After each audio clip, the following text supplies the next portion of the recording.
রাতের আজ আমি একটা এমন ঘটনা আপনাদেরকে বলবো, যেই ঘটনাটা আপনারা শোনার পর আপনাদেরও মনে হবে যে এই পৃথিবীতে এমন অনেক কিছু আছে যেগুলো আমরা জানি না।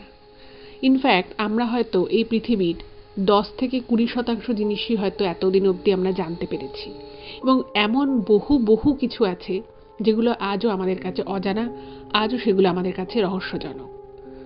তো আজকের এই ঘটনাটা যিনি পাঠিয়েছেন, তিনি কিছু সঙ্গত কারণের জন্য নিজের নামটা প্রকাশ করতে বারণ করেছেন। কিন্তু যে ঘটনাটা উনি আজকে পাঠিয়েছে সেটা কিন্তু ওনার জীবনে ঘটে যাওয়া একটা বিশাল ঘটনা। ঘটনাটা একটা রাতকে কেন্দ্র করে, কিন্তু সেই রাতটা সারা জীবনের জন্য আজকের ঘটনাটা যে ভদ্রমহিলা পাঠিয়েছেন তার জীবনকে চেঞ্জ করে দিয়েছিল। তো কেউ কোথাও যাবেন না, এই ইন্টারেস্টিং এবং সম্পূর্ণ অন্য ধারার এই ঘটনাটা প্রত্যেকে মন দিয়ে শুনুন প্রথম থেকে শেষ পর্যন্ত। এটুকু বলতে পারি, ঘটনাটা শোনার পরে না আপনাদের কিছুক্ষণ হলেও চিন্তা করতে হবে যে আপনারা ঠিক কী শুনলেন, এবং এরকম ঘটনা যে আজকের দিনে ঘটতে পারে আমি শিওর সেটা কিন্তু আপনারা এই ঘটনাটা না শুনলে বুঝতেও পারবেন না। তো আমি সকলকে রিকোয়েস্ট করছি প্রত্যেকে আপনারা আমাদের চ্যানেলের সাথে থাকুন, পাশে থাকুন। নমস্কার শ্রোতা বন্ধুরা, ভূত ভগবান চ্যানেলে আপনাদের সকলকে অনেক স্বাগত। আশা রাখি সবাই খুব ভালো আছেন, আনন্দে আছেন, সুস্থ আছেন। আমাদের চ্যানেলে যে ঘটনাগুলো বলা হয় সেগুলো যদি আপনাদের ভালো লাগে অবশ্যই কিন্তু চ্যানেলটাকে সাবস্ক্রাইব করবেন, ভিডিওগুলোকে লাইক করবেন। পুরো ঘটনাটা শোনার পর আপনাদের কেমন লাগলো সেই মূল্যবান মতামত জানাটা কিন্তু একদম ভুলবেন না। আর আপনাদের জীবনে বা আপনাদের পরিচিত কোনো মানুষের জীবনে যদি এরকম কোনো ভৌতিক, অলৌকিক, দৈবিক, অতিজাগতিক কিছু ঘটে থাকে তাহলে সেগুলো কিন্তু আপনারা আমাদের কাছে লিখে পাঠিয়ে দিতে পারেন। তার জন্য আপনাদেরকে আমাদের চ্যানেল ডেসক্রিপশনে যেতে হবে, দেখবেন সেখানে আমাদের ইমেল আইডি মেনশন করা আছে। সেই ইমেল আইডিতে ইমেল করে আপনারা আপনাদের সেই ঘটনা কিন্তু আমাদের কাছে অনায়াসে পৌঁছে দিতে পারেন। আর একটা হাম্বেল রিকোয়েস্ট করব, যদি পসিবল হয় কাইন্ডলি আপনারা আমাদের চ্যানেলের ভিডিওগুলোকে আপনাদের ফ্রেন্ড এবং ফ্যামিলির মধ্যে একটু শেয়ার করে দিন। কারণ আমরা এই চ্যানেলে আর 5টা সাধারণ মানুষের জীবনে ঘটে যাওয়া বিভিন্ন রকমের ভৌতিক, অলৌকিক, দৈবিক, অতিজাগতিক এই ঘটনাগুলোই বলে থাকি। তাই আমি মনে করি ঘটনাগুলো যদি আরও অনেক মানুষ শুনতে পারে, তারা সেগুলো শুনে অনেক কিছু জানতে পারবেন, বুঝতে পারবেন, শিখতে পারবেন। তার ফলে তারা অনেক বেশি সতর্ক, সজাগ থাকতে পারবে। তো চলুন বন্ধুরা, আমি আজকের ঘটনা আপনাদের সামনে উপস্থাপনা করা শুরু করছি। এখন আপনারা যে ঘটনাটা শুনবেন সেই ঘটনাটা যিনি পাঠিয়েছেন তিনি কিছু কারণের জন্য নিজের নামটা প্রকাশ করতে বারণ করেছেন। কিন্তু উনি ওনার ইমেলে মেনশন করেছে যে ঘটনাটা যখন আমি বলবো তখন যেন আমি ওনাকে শতাব্দী বলেই সম্বোধন করি। তো অবশ্যই ওনার রিকোয়েস্ট মতো আমি ওনাকে শতাব্দী বলেই সম্বোধন করছি। এই ঘটনাটা বলতে গেলে আমাকে কিছু কথা আগে বলে নিতে হবে, তো সেটা আমি বলে নিচ্ছি। এবং এই ইমেলটা যখন উনি লেখা শুরু করেছিলেন প্রথমেই উনি লিখেছিলেন যে এই যে ঘটনাটা উনি আমাদেরকে ইমেল করে পাঠাচ্ছেন এটা ওনার জীবনের অত্যন্ত সত্যি একটা ঘটনা, এবং ঘটনাটা শোনার পরে আমাদের চ্যানেলের যে যারা দর্শক রয়েছেন তাদের যদি কোথাও মনে হয় যে উনি মিথ্যে কথা বলছেন বা উনি যা এই ঘটনায় বলেছেন সেগুলো সম্পূর্ণ মিথ্যে, তো উনি বলেছেন যে উনি মানে এই দিদি যিনি আজকের ঘটনা পাঠিয়েছেন তার কাছে কিন্তু অনেক প্রমাণও আছে যে তিনি এক ফোঁটাও মিথ্যে কথা বলছেন না। তো কারোর যদি সেরকম মনে হয় উনি সেই প্রমাণও কিন্তু আমাদের চ্যানেলে পাঠিয়ে দেবেন বলেছেন। তো এই কথাগুলো উনি ঘটনার শুরুতে বলতে বলেছেন, তো অবশ্যই আমি বলে নিলাম। এবারে আমি চলে যাচ্ছি আজকের ঘটনায়। তো প্রথমে যে কথাগুলো না বললেই নয় সেটা হচ্ছে যে এই শতাব্দীর যে বাবার দিকের যে বাড়ি অর্থাৎ দাদু ঠাকুমা, এনাদের বাড়িতে খুব বড় করে মা মনসার পুজো হয়। প্রত্যেক বছর মা মনসার পুজো হয় বহুদিন থেকে। এবং যেহেতু কাজের জন্য এই শতাব্দীর বাবা মা এবং শতাব্দী কলকাতার দিকেই থাকতো, এবং ওনার যে হুগলিতে যে ওনার আদি বাড়ি, ওনার দাদু ঠাকুমার বাড়ি, সেই বাড়িতে এমনিতে তো ওনাদের যাতায়াত ছিলই। আর এই মা মনসার যখন এই বাৎসরিক পুজো হতো সেই পুজোটা বেশ বড় করে হতো, এবং সমস্ত আত্মীয় স্বজন, পাড়া প্রতিবেশী সবাই সেই পুজোয় যোগ দিত। এবার শতাব্দী তখন উনি লিখেছেন যে সবে উনি চাকরিতে জয়েন করেছে, কলকাতাতেই উনি চাকরি করেন। তো সে বছর উনি মানে কবে যে মায়ের পুজোটা পড়ছে সেই পুজোর জন্য উনি মনে মনে ঠিক করে রেখেছিলেন যে যেহেতু ওনারা প্রত্যেক বছরই বাড়িতে ওনাদের আদি বাড়িতে পুজো হয় তো অবভিয়াসলি এবছরও পুজো হবে এবং উনি সপরিবারে যাবে। কিন্তু যেহেতু একদম নতুন চাকরিতে ঢুকেছেন, মাত্র 2 মাস হয়েছিল, তো সেই জন্য ওনার, এবং সেই দিন যেদিন আর কি পুজো, সেই দিন ওনার অফিসে একটা খুব ইম্পর্টেন্ট কাজ পড়ে যায়। তো যথারীতি উনি যেতে পারবেন না। এবার ওনাকে থেকে যেতে হবে, আর ওনার মা বাবা ওনারা 2 দিনের জন্য হুগলির সেই বাড়িতে যাবে পুজো অ্যাটেন্ড করতে। এবার শতাব্দীদির তো খুব মন খারাপ, এই প্রথম মানে ওই পুজোতে উনি থাকতে পারবেন না। তো তখন শতাব্দী ওনার মা বাবাকে বললো যে তোমরা চলে যাও, আমি তো এখন অনেক বড় হয়ে গেছি, 2 দিন আমি চালিয়ে নেবো, অফিসেই তো সারাদিন থাকবো, তারপরে হয়তো ফেরার সময় কিছু একটা খাবার টাবার কিনে নিয়ে আসবো, আমি খেয়ে নিয়ে শুয়ে পড়বো।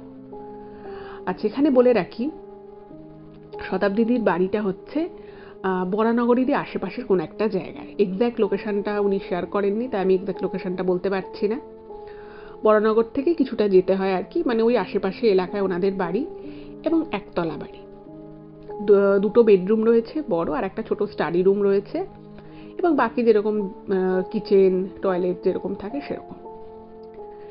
এবার আপনারা অনেকেই জানেন যে মা মনসার যে পুজো হয়, সেই পুজো কিন্তু এই বর্ষাকালেই হয়।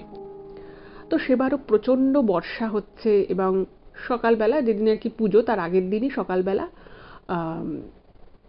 ওনার বাবা মা বেরিয়ে গেছে হুগলির বাড়ির উদ্দেশ্যে। এবার শতাব্দীদির তো এমনিতেই খুব মন খারাপ যে উনি এবারে পুজোয় যেতে পারছে না। আর এই পুজোটা ওনাদের কাছে মানে মা দুর্গার পুজো হলে যেরকম একটা মনে আনন্দ হয়, বাড়ির পুজোর যে কোনো বাড়ির পুজোতেই সেরকমই কিন্তু আনন্দ হয়। আর ছোটবেলা থেকে শতাব্দীদি দেখে এসেছে যে ওনার দাদু ঠাকুমার বাড়িতে এই পুজোটা খুব ভক্তি শ্রদ্ধা সহকারে হয়, এবং সেই পুজোর প্রস্তুতিও কিন্তু অনেক দিন আগে থেকে শুরু হয়ে যায়। আর ওখানকার আশেপাশের যে লোকজন রয়েছে তারাও কিন্তু খুব আনন্দ সহকারে, খুবই উৎসাহ ভরে তারা কিন্তু ওদের বাড়ির এই পুজোয় যোগ দেয়। প্যান্ডেল করা হয়, প্রচুর মানুষকে খাওয়ানো হয়, একটা মানে জমজমাট ব্যাপার, উৎসবের মতো অবস্থা। তো জীবনে প্রথমবার শতাব্দীদি পুজো মিস করছে, খুবই মন খারাপ। এদিকে অফিস যেতে হবে, সকাল থেকে প্রচন্ড বৃষ্টি। এবার যে 2 দিন আর কি পুজোর জন্য ওনার বাবা মা বাড়িতে থাকবেন না, সেই 2 দিনই কিন্তু শতাব্দীদির খুব ইম্পর্টেন্ট কাজ পড়েছে, মানে দ্বিতীয় দিন একটা ইম্পর্টেন্ট মিটিংও রয়েছে। যাই হোক, তো উনি মন খারাপ নিয়ে কাজে গেছে, সারাদিন প্রচুর কাজ করেছে, প্রচুর কাজের প্রেশার, নতুন নতুন তখন অফিস, নতুন কাজে জয়েন করেছে, প্রচুর কিছু কাজ শিখতে হচ্ছে, অনেক দিকে মাথা দিতে হচ্ছে, মানে একেবারে যাকে বলে এক্সহস্টেড অবস্থা। এবার উনি অফিস থেকে বেরোবেন, ঠিক আগ দিয়ে প্রচণ্ড মুষলধারে বৃষ্টি হচ্ছে, মানে এত বৃষ্টি হচ্ছে যে রাস্তাঘাটে জল দাঁড়িয়ে গেছে কলকাতায়। যাই হোক, কিছু করার নেই। তো উনি ভাবছে যে পরের দিন ওনার একটা খুব ইম্পর্টেন্ট কাজ আছে, প্লাস একটা মিটিং আছে। তো উনি অফিস থেকে বেরোলেন, অফিস থেকে বেরিয়ে উনি বাস ধরে উনি আসছেন, এবং উনি বুঝতে পারলেন যে রাস্তায় এত জল জমে গেছে যে বাস ঠিকমতো যেতে পারছে না, মানে কিছু দূর গড়িয়ে যাচ্ছে, দাঁড়িয়ে থাকছে, রাস্তায় প্রচণ্ড জ্যাম, জল কাটিয়ে কাটিয়ে বাস যেতেও জোরে পারছে না। এবার ওনার না মানে এমনিতেই দেখবেন মানুষ শারীরিক দিক থেকে যতটা ক্লান্ত হয়, যতটা ক্লান্তি আসে, যতটা এক্সহশন আসে, তার থেকে অনেক বেশি কিন্তু মানসিক দিক থেকে মানুষ ড্রেন হয়ে যায় আগে। মানসিক দিক থেকে মানুষ যখন বেশি ড্রেন হয়ে যায় তখন কিন্তু খুব বেশি ক্লান্ত লাগে, মানুষ হাঁপিয়ে ওঠে। তো এই জিনিসটা কিন্তু শতাব্দীর ক্ষেত্রেও হলো। উনি তো ভাবছেন যে কালকে আবার আসতে হবে, এবং রাস্তাঘাটে এমন জল দাঁড়িয়ে গেছে যে উনি যে মোড়ের মাথায় নেমে যে কিছু খাবার কিনে ঘরে ঢুকবে সেইটাও কিন্তু ওনার আর ইচ্ছে করলো না। দোকানপাটও আধা বন্ধ হয়ে গেছে, রাস্তায় জল জমে গেছে, দোকানপাটের ভিতরে জল ঢুকে গেছে, মানে বিতিকিচ্ছিরি অবস্থা। এবার উনি দেখলেন যেভাবে যদি উনি বাসে করে যায় তাহলে ওনার পৌঁছতে অনেক দেরি হয়ে যাবে। এবার এদিকে ওনার মা বাবা বারবার ফোন করছে, মেয়ে প্রথম এরকম বাড়িতে একা রয়েছে, তো স্বাভাবিকভাবে ওনাদেরও খুব চিন্তা হচ্ছে। তো এবার উনি মানে শতাব্দী না আর অতটা ভেঙে ওনার বাবা মাকে বলেনি যে সিচুয়েশন এত বাজে, উনি এখনো অনেক দূরে রয়েছে বাড়ি থেকে। উনি বলছেন এই তো এক্ষুনি পৌঁছে যাবো, তোমরা চিন্তা করো না, এখানে একটু বৃষ্টি হচ্ছে, তবে অত চিন্তা করো না। তো উনি তখন বাস থেকে নেমে যান, বাস থেকে নেমে উনি একটা ক্যাব বুক করে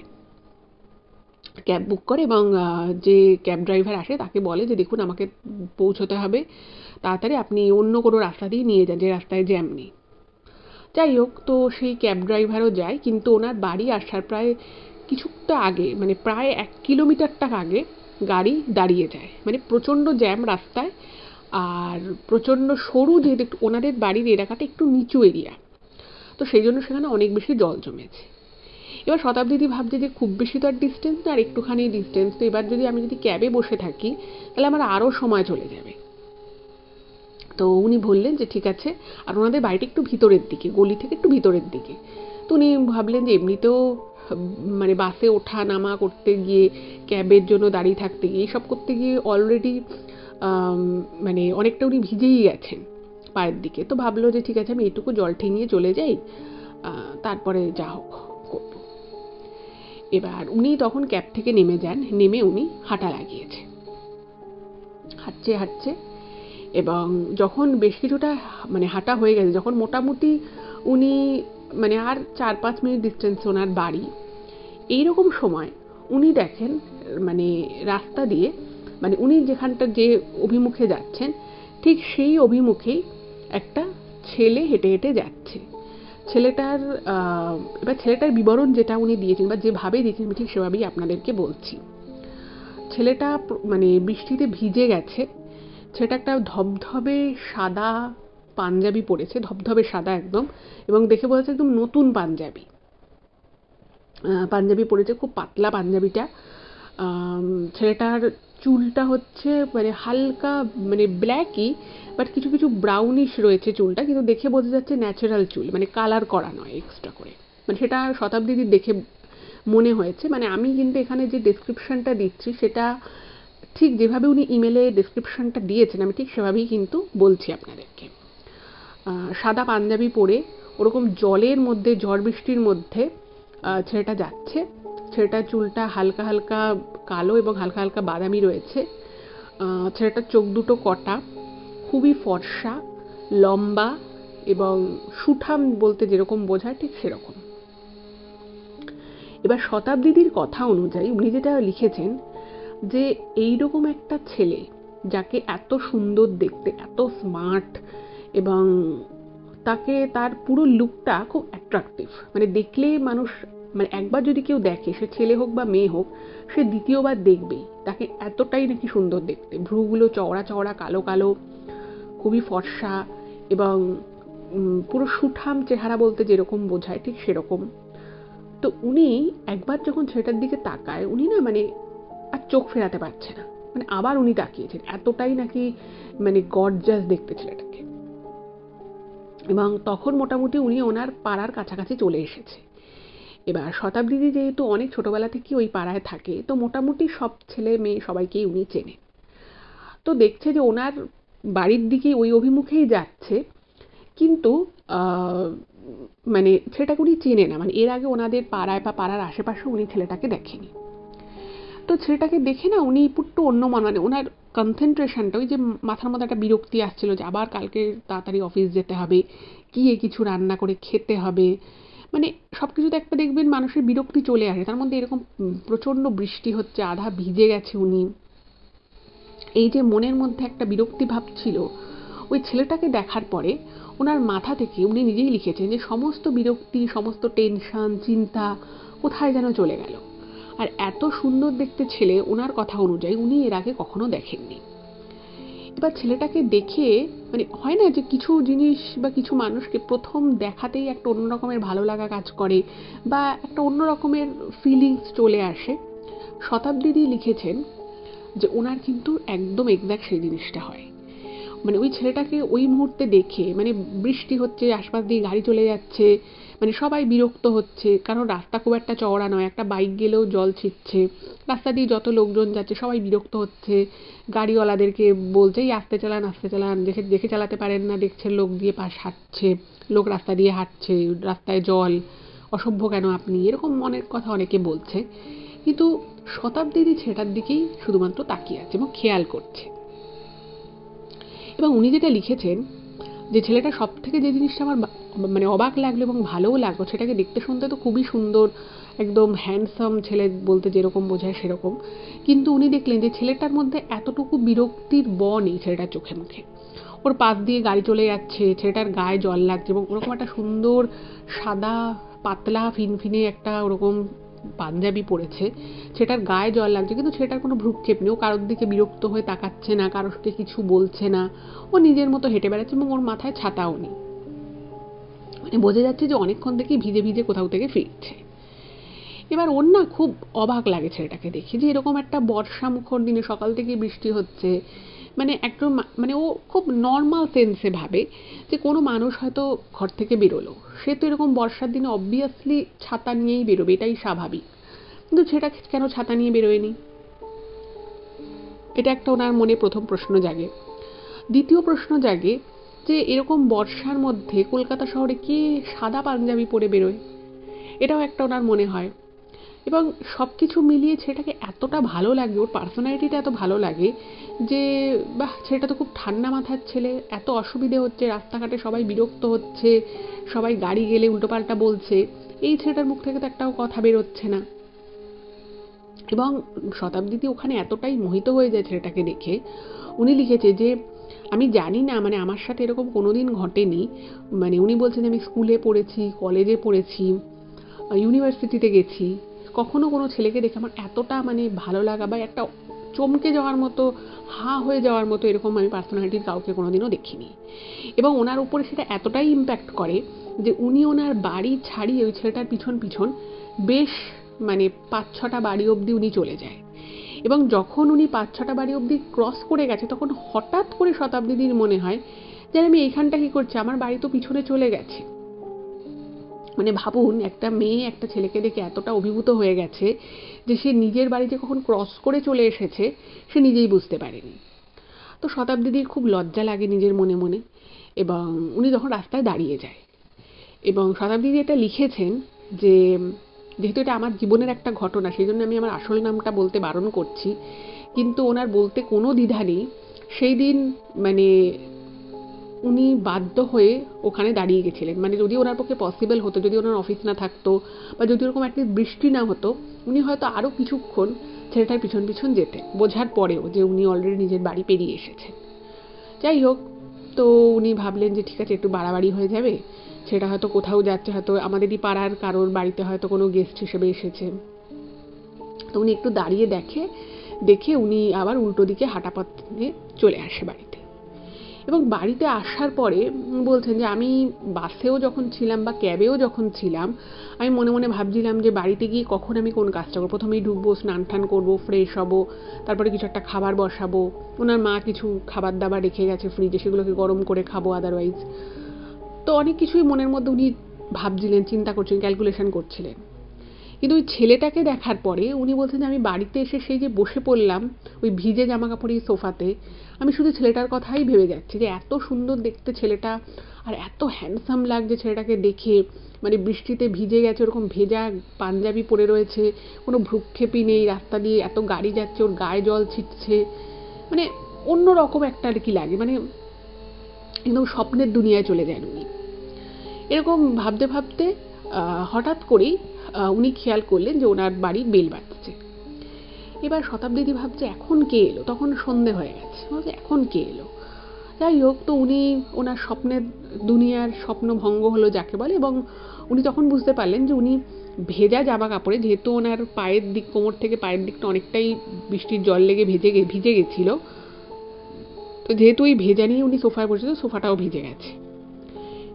যাই হোক, তো উনি তাড়াতাড়ি করে সামনের দরজায় যখন গেছেন যে কে বেল বাজালো দেখার জন্য, উনি না তখন দেখে জাস্ট অবাক হয়ে গেছেন। তার কারণ কি জানেন? উনি অফিস থেকে এসে ওই রকমভাবে যার কথা একেবারে বিভোর হয়ে চিন্তা করছিলেন, যাকে উনি মনে মনে ভাবছিলেন, যাকে দেখতে দেখতে উনি ওনার নিজের বাড়িতে কখন পেরিয়ে আরও রাস্তা এগিয়ে গেছে সেটা উনি বুঝতেই পারেননি, সেই ব্যক্তি অর্থাৎ সেই ছেলেটি ওনার বাড়ির দরজার সামনে এসে দাঁড়িয়েছে, এবং সেই ছেলেটি ওনার বাড়ির বেলটা প্রেস করেছে।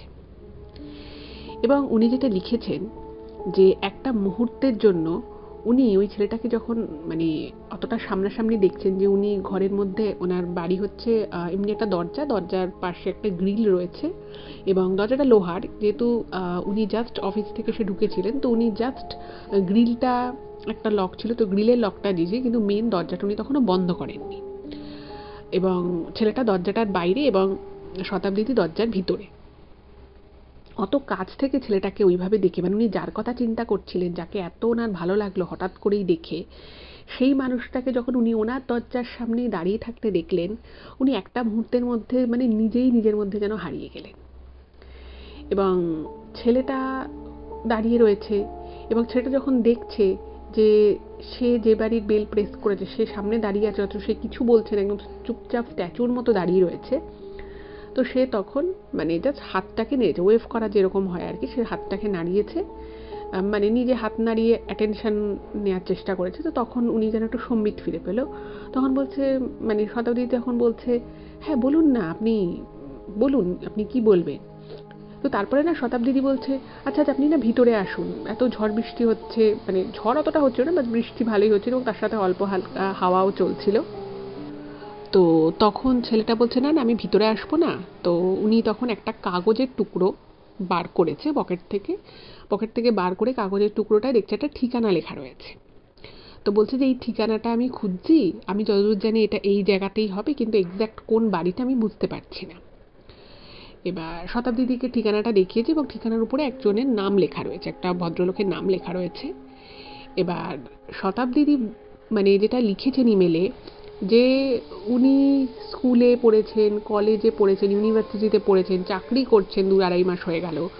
তো বুঝতেই পারছেন প্রচুর মানুষের সাথে চেনা জানা ওঠা বসা থাকেই, কিন্তু কাউকে দেখে বা কারোর কথা মনে করে কখনোই কিন্তু শতাব্দীর এইরকম অবস্থা হয়নি যে একেবারে মোহিত হয়ে যাবে, একেবারে আপ্লুত হয়ে যাবে। এরকম অবস্থা কিন্তু এর আগে কোনোদিন হয়নি।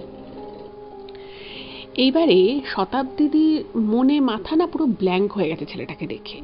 এবং ছেলেটাকে উনি যখন সামনে থেকে দেখছে, তো উনি পরিষ্কার বুঝতে পারলো ছেলেটার দিকে, মানে তখন তো মানে কাছাকাছি দেখছে, এতটা কাছাকাছি তো রাস্তা দিয়ে যাওয়ার সময় দেখেনি। তো উনি দেখছে যে ছেলেটাকে দূর থেকে যতটা সুন্দর লাগছিল, যতটা মনে হচ্ছিল আর কি সুন্দর সুঠাম, একটা সুন্দর দেখতে হ্যান্ডসাম ছেলে, বাট সেটাকে যখন সামনে থেকে উনি দেখছে যে যতটা দেখতে ভালো লাগছিল, যতটা মনে হচ্ছিল, তার থেকেও সেটা যেন 10 গুণ বেশি সুন্দর। এবং উনি বলছেন যে আমি না মানে আমি আর কিছু ভাবিনি, আমি জাস্ট ওনাকে বললাম। এবং একটা যেহেতু বৃষ্টি হচ্ছে বাইরে, যথেষ্ট বেশি পরিমাণ বৃষ্টি হচ্ছে, এবং ওনাদের গেটের বাইরেটা ওরকম কোনো শেড নেই, উনি বলছে যে আমি ভুলেই গেলাম যে আমি বাড়িতে একা রয়েছি, বা এরকম করে একটা ছেলেকে ফট করে ঘরে মানে ডাকাটাও তো একটা, তারও খারাপ লাগতে পারে যে কী ব্যাপারে মেয়েটা আমাকে ঘরে ডাকছে কেন। উনি বলছে আমি সব ভুলে গেছি। এবং ছেলেটাকে আমি বললাম যে আপনি ভিতরে আসুন, এইভাবে বৃষ্টির মধ্যে আপনি বাইরে কেন আছেন।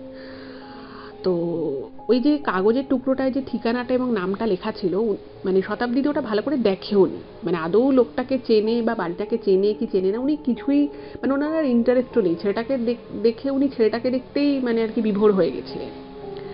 তো ছেলেটাকে বলে, তো ছেলেটা প্রথমে বলছে, না না আমি ঠিক আছে, আপনি জাস্ট আমাকে ঠিকানাটা যদি বলেন খুব ভালো হয়। আমি এখানে একজনকে জিজ্ঞেস করলাম, তো তিনি কিছু বলতে পারলেন না। উনি বললেন যে ওনারা এই পাড়ায় নতুন এসছে, তো আমি সেই জন্য এই বাড়িতে এলাম, তো আপনাকে দেখতে পেলাম তাই আপনাকেই জিজ্ঞেস করছি। তো শতাব্দী বলছে, হ্যাঁ ঠিক আছে বুঝতে পেরেছি, এটা আমাদের পাড়াতেই, আপনি জাস্ট সামনেই আছে, আপনি একটু বসুন, আপনিও তো পুরো ভিজে গেছেন, আপনি বসুন। এবারে শতাব্দী নিজেই যেহেতু অফিস থেকে এসে ফট করে সোফাতে বসে পড়েছিল, এবং সোফাটা সেই জন্য ওনার ভেজা জামায় ভিজে গেছিল, তো তখন না মানে শতাব্দী মানে ওনাকে বলেই দেখছে যে সোফাটা তো ভিজে গেছে, আর সোফা ছাড়া ওনাদের ওই ঘরে দুটো চেয়ার ছিল। এবার ঘরের বাকি ওই চেয়ার দুটোর উপরেও ও এসে কি করেছিল, কিছু জিনিসপত্র রেখেছিল। এবং যেহেতু ও পুরো ভিজে গেছিল, তো ওই জিনিসগুলো যে রেখেছিল ওর ব্যাগটায়, সেগুলোতেও ওই চেয়ারতে জল পড়েছে, জিনিসগুলো যেহেতু জল ছিল। এবার ওর তখন একটা এমন অবস্থা শতাব্দীর, যে ও ছেলেটাকে কোথায় বসাবে, কি করে ওর সাথে কথা বলবে, মানে ও পুরো সেটা নিয়েই ভাবছে। তো তখনও ভাবলো যে ওই যে বসার ঘরটা ঠিক তার পাশেই ওর বাবা মায়ের ঘর। তো ও তখন বললো, আপনি এখানে এসে বসুন, আপনি তো পুরো ভিজে গেছেন, আমি আপনার জন্য একটু চা করি, চা খেয়ে যান। এবার ঘটনা হচ্ছে, ওই যে ছেলেটা যে এক টুকরো কাগজ দেখিয়েছিল, সেই কাগজে যে নাম ছিল, তো সেই নামটা কি আছে ও অ্যাকচুয়ালি ভালো করে দেখেইনি, শুধু সারনেম সাহা বলে যে সারনেম আছে সেটা শুধু লক্ষ্য করেছে। এবার ওদের পাড়ায় সাহা সারনেমে একটা ফ্যামিলি থাকতো। এবার শতাব্দী কি করেছে, ও সেই সময় মানে মনে মনে বুঝেই নিয়েছে যে এ নিশ্চয়ই ওই ফ্যামিলিরই কেউ হবে, ওই বাড়িতেই হয়তো যেতে চাইছে। এবার ওর ছেলেটাকে দেখে এত ভালো লাগছে, ও ভাবলো যে ছেলেটার জন্য যদি আমি এখন চা করি তাহলে অ্যাটলিস্ট ছেলেটার সাথে 2-4টে কথা বলা যাবে বা ছেলেটার সাথে সম্পর্কে কিছু জানা যাবে। কিন্তু এখানে শতাব্দী একটা জিনিস বারবার মেনশন করেছেন উনি, যে ওনার স্বভাবের সাথে কিন্তু ওনার এই স্বভাবটা একেবারেই যায় না। মানে এরকম কোনোদিনই হয়নি যে উনি কোনো স্বল্প পরিচিত বা অপরিচিত কাউকে বাড়িতে ডেকেছে বা তাকে চা করে খাইয়েছে, এরকম ঘটনা ওনার সাথে কোনোদিন ঘটেনি। বা কোনো ছেলেকে দেখে হঠাৎ করে ওনার এত ভালো লেগে যাবে যে সে একদম তাকে বাড়িতে চা করে খাওয়াবে, এরকম ঘটনাও কিন্তু ওনার সাথে কোনোদিন ঘটেনি বা এরকম কখনো ওনার মনেও হয়নি। খুব স্বাভাবিক, যে কোনো মেয়েই নিজের সেফটি নিয়ে আগে কনসার্ন থাকে, আর যাকে সে চেনে না সেভাবে তাকে মানে চা খাওয়ানোর জন্য উতলা হয়ে যাওয়া, সেটাও খুবই অদ্ভুত ব্যাপার। তো উনি জানে না যে ব্যাপারটা কেন ওনার মধ্যে এরকম হলো। তো ছেলেটাকে যখন এরকম ঘরে বসতে বলে, কারণ ওর বাবা মায়ের ঘরটা, বেডরুমটা বেশ বড় এবং ওর বাবা মায়ের বেডরুমে একটা বেশ ভালো বসার আর কি কাউচ মতো আছে। এবার তো ছেলেটা প্রথমে বলে যে না না আপনি জাস্ট বলে দিন, আমি চলে যাচ্ছি। তো ও বলে যে না না আপনি তো পুরো ভিজে গেছেন, একটু বসুন, আমি চা করছি, তারপর আমি আপনাকে বলছি। তো ছেলেটাও তারপরে বসে এবং তার কিছুক্ষণের মধ্যে ও চা করে নিয়ে চলে আসে এবং ও নিজের জন্য 1 কাপ চা করে ছেলেটাকেও 1 কাপ চা অফার করে। তো মানে শতাব্দী মানে লিখেছে যেটা, যে ওর ছেলেটাকে দেখে কেন জানি না ওর এত ভালো লেগে যায়, এত ভালো লেগে যায়। ওর মানে যে মানুষটা সবে চাকরি জীবন শুরু করেছে, মানে ওর বাড়ি থেকে তখনও বিয়ের কথা সেভাবে বলছে না, তো ও তখন ওইখানে চা করতে করতে এটাও ভেবে ফেলে যে এই ছেলেটা তার মানে ওই ফ্যামিলিরই কেউ হবে। এবং ছেলেটাকে দেখেও এটাও বুঝে যায় যে ছেলেটা অবভিয়াসলি বিবাহিত নয়, কারণ ওই ছেলেটা ওর থেকে হয়তো 2-3 বছরেরই ম্যাক্সিমাম বড় হবে। তো এটাও ও ভেবে ফেলে যে বিয়ে করলে এই ছেলেটাকে বিয়ে করবে, নাহলে ও কাউকে আর বিয়ে করবে না। এত ভালো লেগেছে, মানে লাভ অ্যাজ ফার্স্ট সাইট কথাটা হয়তো আপনারাও শুনেছেন, কিন্তু তাই বলে এইভাবে যে কারোর কাউকে এতটা ভালো লেগে যেতে পারে এটা কিন্তু খুব স্বাভাবিক বিষয় নয়। যাই হোক, ছেলেটা মানে ছেলেটাকে চাটা দেয়, ছেলেটা চা খেয়ে নেয়। এবার তখন আবার ছেলেটা ওই কাগজটা বার করে দেখাচ্ছে, বলছে যে এই বাড়িটা কোথায়। এবং ও বলছে যে আমি কাগজটার দিকে তাকাবো কি, আমি কাগজটার দিকে তাকাতেই পাচ্ছি, মানে ছেলেটার থেকে আমার চোখ সরছে না, এত সুন্দর ছেলেটা। তো ও তখন বলে এই তো এই বাড়িতে, আমাদের বাড়িটা থেকে সাইডে বেরিয়ে গিয়ে একটা ক্লাব পড়বে, ক্লাব থেকে একটু হেঁটে গেলেই আপনি ওই বাড়িটা পেয়ে যাবেন। বাড়িটা ও যথেষ্ট আর কি চিনতো এবং ওই বাড়িতে একটা দোকানও ছিল, তো বলে যে ওই বাড়িটা। এবার তখন না ও ছেলেটাকে জিজ্ঞেস করেছে আপনার নাম কি। তো ছেলেটা নিজের নাম বলেছে এবং বলেছে ছেলেটা নাকি বর্ধমানে থাকে। এবার ও মোটামুটি ছেলেটার নাম, বর্ধমানে থাকে, সব কিছু জেনে নিল। এবার ও বুঝতে পারছে যে ছেলেটা যতই মুখে না না করুক, বসতে না চাক, ছেলেটারও বেশ ওর প্রতি একটা ইন্টারেস্ট দেখাচ্ছে বা ওর সাথে গল্প করতে, কথা বলতে যে ভালো লাগছে সেটা বুঝতে পেরেছে। ওদের মধ্যে যে কথাবার্তা হয়, যেটা ও লিখেছে, যেটুকু আর কি লিখেছে সেটা আমি আপনাদেরকে বলি। মানে জায়গাটায় বৃষ্টি হচ্ছে, জল জমে গেছে, এইটা নিয়ে কথা হয় যে রাস্তার কোথায় কি সমস্যা হচ্ছে, কেন রাস্তায় জল জমেছে। তারপরে ওকে জিজ্ঞেস করে ও কোথায় পড়াশুনো করে, কাজকর্ম করে, বাড়িতে কে থাকে। ওদিক থেকে শতাব্দীও বাড়িতে ছেলেটার কে কে থাকে সব কিছু জিজ্ঞেস করেছে। এবং তারপরে মানে এই কথাবার্তাটা এত ওর মানে এত সুন্দরভাবে ওরা কথাবার্তা বলতে শুরু করে। ও বলছে যে 5-10 মিনিট কথা বলার পরেই যেন আমরা একে অপরের খুব ভালো বন্ধু হয়ে গেলাম। কি করে হয়ে গেলাম তাও জানি না। তো আমি তখন ভাবি যে ওর ঘরে কিছু খাবার ছিল, মানে মাইক্রোওভেনে গরম করে খাওয়া যায় কি, প্যাকড ফুড। তো ও ছেলেটাকে বললে আপনি একটু বসুন, আমি কিছু খাবার নিয়ে আসছি, এই তো সামনেই বাড়ি, আপনি তো একটু পৌঁছেই গেছেন, আপনার এখান থেকে যেতে হয়তো 2 মিনিটও সময় লাগবে না। তো এই বলে ও কিচেনে ঢুকেছে এবং ওদের ফ্রিজটা কিচেনেই থাকে। তো ব্যাপার ছিল যে ও ফ্রিজ থেকে ওই প্যাকেটটা বার করে পাত্রে দিয়ে মাইক্রোওভেন করবে, তারপরে ছেলেটাকে দেবে। এবার ও না মানে ছেলেটার সাথে কথা বলে জানতে পারে ছেলেটা নাকি বাই প্রফেশন ডাক্তার। এবার ওর ফ্যামিলিতে কোনো ডাক্তার নেই। এবার ও ভাবছে যে ছেলেটা ডাক্তার, এত সুন্দর দেখতে, এত সুন্দর নিজেকে মেনটেন করে।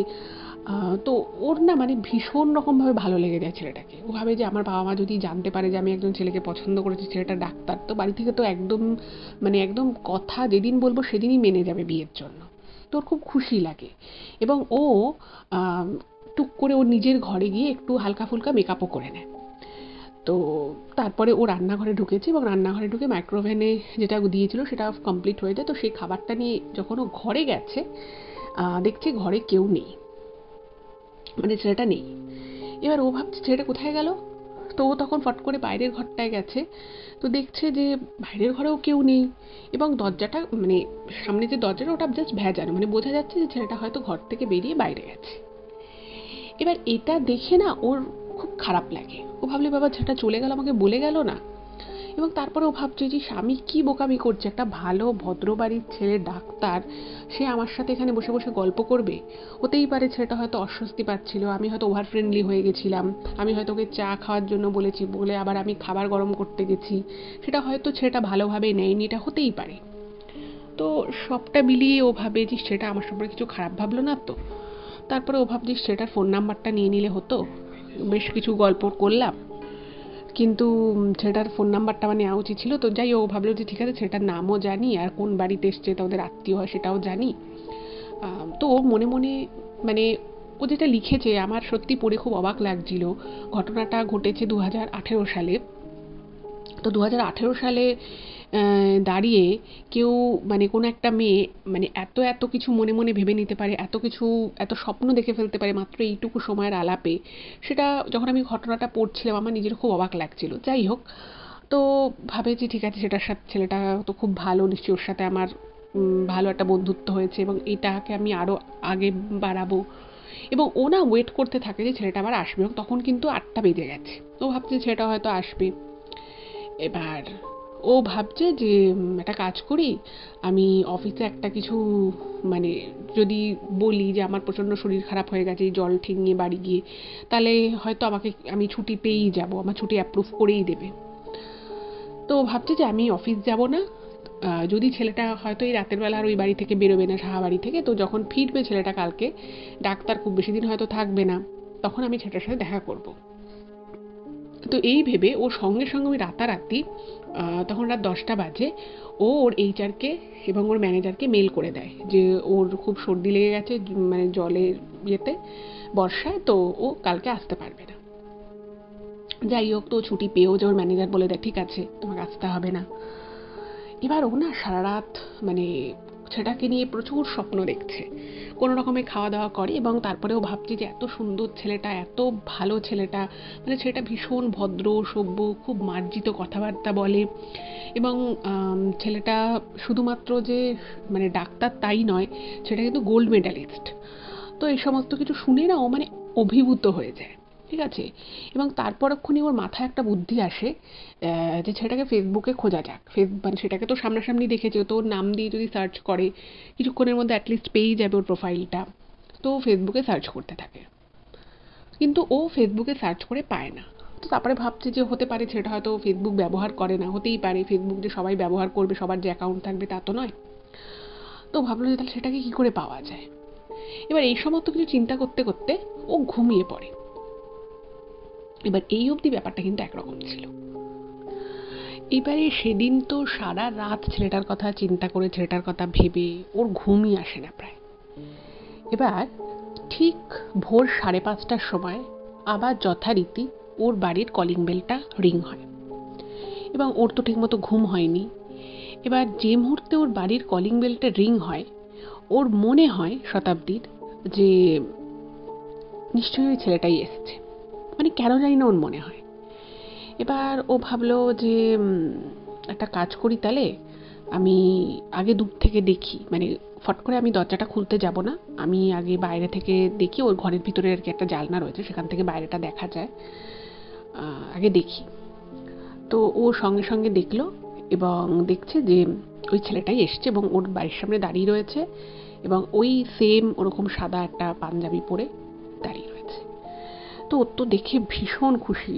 ও লিখেছে যে আমি মনে হয় সেই মুহূর্তে মানে লাখ লাখ টাকা পেলেও এত খুশি হতাম না যতটা খুশি আমি ওকে দেখে হয়েছি, ছেলেটাকে দেখে। কারণ ও মনে মনে ঠিক করে নিয়েছিল যে অফিস যাবে না, রাতের বেলায় মেল করে দিয়েছিল যে পরের দিন অফিস যেতে পারবে না। তো ভীষণ খুশি। তো একটু নিজে একটু সাজগোজ করে দরজাটাও খোলে এবং ওকে ছেলেটা বলছে গুড মর্নিং। তো মানে ও তো খুবই অভিভূত হয়ে গেছে, ওভারওয়েলমড। তো ও বলেছে হ্যাঁ গুড মর্নিং। তো তখন ছেলেটা বলছে যে আমি আবার বাড়ি যাচ্ছি, তো ভাবলাম কালকে আপনি আমাকে হেল্প করলেন, বাড়িটা আমাকে চিনিয়ে দিলেন, আপনি আমাকে চা খাওয়ালেন, সত্যি খুব উপকার হয়েছিল, তাই আপনাকে থ্যাঙ্কস জানাতে এলাম। তো আমি আপনাকে ট্রিট দিতে চাই, এরকম করে বলেছে। এবার সত্যি কথা বলতে কি, শতাব্দী যেটা লিখেছে যে ও মনে মনে চাইছিল, মানে প্রচণ্ড মনে মনে চাইছিল যে ছেলেটা যেন ওর সাথে একবার দেখা করে। এবার সেই জায়গায় ছেলেটা সত্যি সত্যি ওর সাথে দেখা করতে এসেছে এবং ওকে থ্যাঙ্কস দেওয়ার জন্য, ওকে ট্রিট দিতে চায়, ওকে কোথাও খাওয়াতে নিয়ে যেতে চায়। এইটা শুনে না, মানে ও একেবারে জালে ওভার দ্য মুন বলে না, একদম যাকে বলে গদগদ হয়ে যায়, ভীষণ ভালো লাগে। এবং যা হয় আর কি, একটা মানুষ ধরুন আর একটা মানুষকে মনে মনে খুব পছন্দ করছে, এবার তার দিক থেকেই যদি কোনো পজিটিভ ব্যাপার আসে, বা সে যেটা মনে মনে চাইছে যে আমি ছেলেটার সাথে একটু কথা বলি, ছেলেটার সাথে একটু সময় স্পেন্ড করি, সেটাই যদি কেউ মানে উল্টো দিকের লোক যদি নিজে থেকে বলে, তাহলে সেই ব্যক্তির কতটা খুশি হতে পারে, সেই ব্যক্তি কতটা আনন্দ পেতে পারে, সেটা তো বলাই বাহুল্য। তো ও এক কথায় রাজি হয়ে যায়। তো ও বলে যে কেমন সব সারাদিন, মানে রাতটা কেমন কাটলো? বলছে আমি তো আমার আত্মীয়র বাড়িতে এসেছিলাম, সব কিছু খুব ভালো ছিল, আমি এখন বাড়ি চলে যাচ্ছি। তো ও তখন বলে আমার অফিস আছে, কিন্তু আমি, ও এটা বলেনি যে ও অফিস ছুটি নিয়েছে, ও বলে যে ঠিক আছে আমার পরে গেলেও হবে, তো ঠিক আছে আমি রেডি হয়ে নিচ্ছি। তো এই বলে ছেলেটা বলে ঠিক আছে আমি বাইরেই দাঁড়াচ্ছি, তুমি রেডি হয়ে নাও। এবার সেই সময় আবার ওর মনে হলো যে ওই সকালের টাইমটাতে ওদের বাড়িতে যিনি কাজ করতে আসেন, মানে ঘর মোছা বাসন মাজা যিনি কাজ করেন, তো তারও আসার কথা। তো ভাবলো যে ফট করে যদি দেখে একটা ছেলে এভাবে দরজার সামনে দাঁড়িয়ে রয়েছে, বা ওকে যদি ঘরের ভিতরেও ওয়েট করতে বলে, সেটাও একটা বাজে ব্যাপার হয়ে যাবে। তো তখন বললো যে একটা কাজ করো তুমি, মানে আমার জাস্ট 5 মিনিটই সময় লাগবে, তুমি রাস্তার মোড়টার সামনে গিয়ে দাঁড়াও, আমি আসছি। এবার রাস্তার মোড়ের সামনে গিয়ে ছেলেটা বলছে যে ঠিক আছে আমি দাঁড়াচ্ছি। তো ও ঘরের ভিতরে গিয়ে রেডি হয়ে এসছে, এবং যখন ও বেরোতে যাবে সেই সময় দেখছে যে ওদের বাড়িতে যিনি কাজ করেন সেই মাসি এসছে। তো ও বললো যে দেখো আমার আজকে একটু কাজ আছে, তাড়াতাড়ি।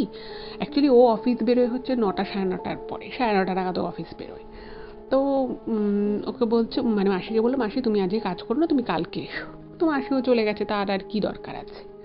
তো সে চলে গেছে। এবার ও ছেলেটার সাথে বেরিয়েছে। এবার বেরোয় এবং বেরিয়ে ওরা একটা সকাল সকালই যেহেতু বেরিয়েছে, তো যেখানে একটা খুব ভালো নাম করা একটা ব্রেকফাস্ট জয়েন্টে ওরা খেতে যায়, এবং সেখানে ওরা খাওয়া দাওয়া করে। খাওয়া দাওয়া করার পরে ছেলেটা বলছে যে আমি তো একবার বেরিয়ে যাব, তো তোমার সাথে খুব ভালো লাগলো। এবার এর মধ্যে শতাব্দী কী করেছে, মেয়েটা মানে ওর ফোন নাম্বার চেয়েছে।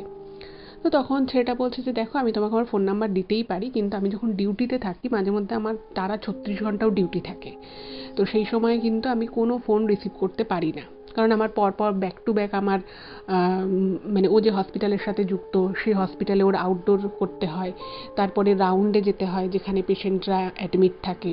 তো এরকম প্রচুর ব্যাপার আছে। তো বলছে যে আমি অনেক সময় সার্জারিতেও থাকি, তো তুমি কিন্তু আমাকে ফোন করে পাবে না। তো তখন বলছে যে ঠিক আছে আমি তোমাকে রোজ রোজ ফোন করবো না, বা সবসময় যে আমি তোমায় কল করে যাবো তাও না, আমি তো অফিস করি, তো তুমি আমাকে এমনি একটা ফোন নাম্বার দাও। তো ছেলেটা ফোন নাম্বারটা দিয়েছে। এবার ছেলেটা এতটাই ভালো, এতটাই ভদ্র, এই যে পুরো সময়টা ওর সাথে যে গেছে, ওরা ক্যাবে গেছে, ছেলেটা হয়তো সামনে বসেছে, ওকে পিছনে বসতে দিয়েছে, ওর পাশেও বসেনি। রেস্তোরাঁয় খেতে গেছে, সেখানেও ছেলেটা উল্টো দিকের চেয়ারে বসেছে। ভীষণই ভদ্র ভালো ছেলে বলতে আমরা যেটা বুঝি, একদম ছেলেটা কিন্তু এক্স্যাক্ট সেরকম। এবং শতাব্দী যত ছেলেটাকে দেখতে থাকে, ওর না মানে তত ছেলেটার প্রতি ভালোবাসা বলুন, রেসপেক্ট বলুন, এটা যেন আরও বাড়তে থাকে। কারণ ও দেখেছে অফিসে বা স্কুল কলেজে যে অনেক ছেলেরাই আছে যারা অ্যাডভান্টেজ নিতে চায় মেয়েদের থেকে। তো দেখছি যে এই ছেলেটা একেবারেই সেরকম না, একদম অন্য রকমের ছেলে। তো ওর আরও ভালো লাগে। এবং ছেলেটার শিক্ষা, ছেলেটার ফ্যামিলি কালচার, সেটা কিন্তু ছেলেটার ব্যবহারে কথাবার্তার মধ্যে স্পষ্ট। ভীষণ ভালো ইংলিশ বলতে পারে, খুবই ভালো আর কি।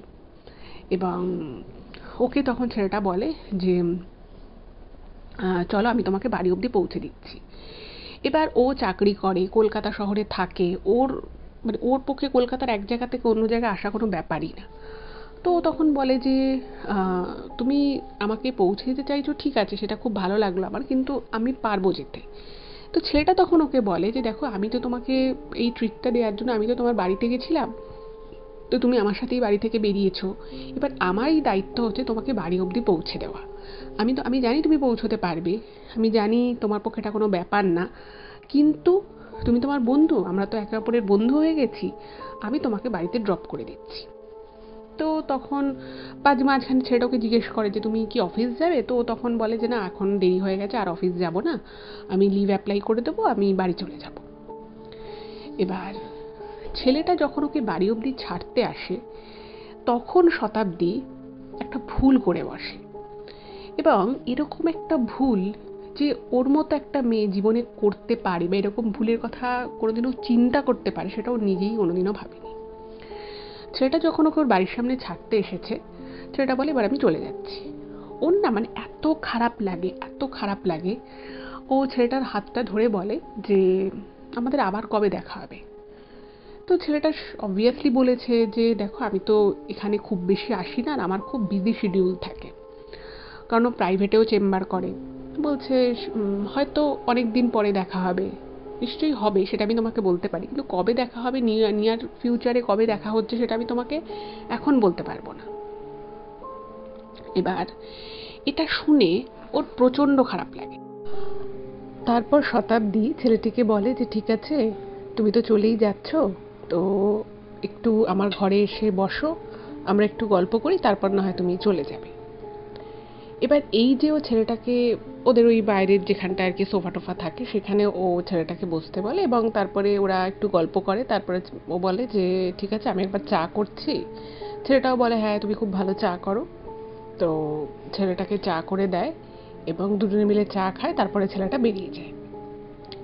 এবার এই অবধি যে ব্যাপারটা ওর সাথে ঘটলো, ও তো মানে খুবই আর কি খুশি, মনের মধ্যে একটা অদ্ভুত শান্তি ভাব যে ওর জীবনেও কেউ একজন এসছে যাকে ওর ভালো লাগে, যার সাথে ও খুব ভালো করে মন খুলে কথা বলতে পারে, আর এইটুকু সময়ের মধ্যে ছেলেটাকেও খুব বিশ্বাস করে। ছেলেটা নিজেও খুব ভালো ভদ্র একটা ছেলে, ওর ভীষণ ভালো লাগে।